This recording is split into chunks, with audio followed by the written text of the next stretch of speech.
huku afu umekufa, umesafiri afu umekufa. Hongera kwa hiki ambacho umekipata. Ushindi huu wa mabao 3-2 kutinga fainali unamaanisha nini kwa upande wako? Ni furaha kubwa, tumeweza kusogea hatua nyingine tena kwenda kwenye fainali ya FA Cup, lakini hilo ndio kubwa. Tumemaliza mechi salama, sasa tunaenda kujipanga kwa ajili ya mechi ya ligi. Hii imeshakwisha, kwa kocha na benchi lake la ufundi na wachezaji wanaenda kujipanga kwa ajili ya mechi nyingine ya Jumatano ambayo pia ni dabi tena nyingine. Kwa namna ambavyo mambo yalikuwa yanaenda, mlitarajia hiki ambacho kimetokea kwa siku ya leo? Mechi ikishakuwa dabi lazima iwe ngumu namna hii, lakini hatukutegemea kuwa na idadi kubwa ya magoli namna hii.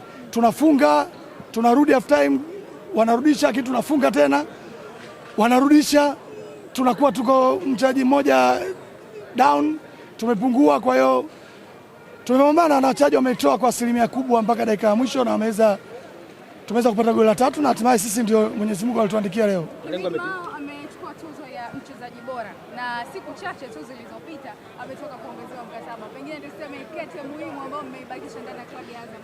A gift for his extension. Kwa Kiswahili tunasema ni zawadi yake katupatia baada ya kuongeza mkataba. Imidi ni legend wa klabu, ni kiongozi uwanjani, kwa hiyo kapambana mpaka dakika ya mwisho na leo kwa alikuwa anastahili yeye kwa man of the match. Kuna zawadi yoyote ile kwa nyota wa Azam FC kwa hiki ambacho wameshakifanya?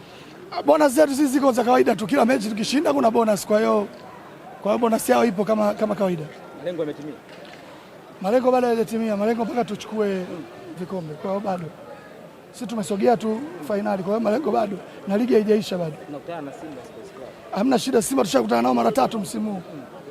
Ni mechi ngumu, tunaenda kutana na Simba, ni dabi nyingine. Simba ni wakubwa hapa nchini, tunawapa respect yao, lakini kama hii mechi ya leo tumeenda kwa msimu huu tunacheza na Yanga mechi ya 4. Kwa hiyo ukiwa unacheza mechi nyingi za namna hiyo, mwisho kama umeona kama leo.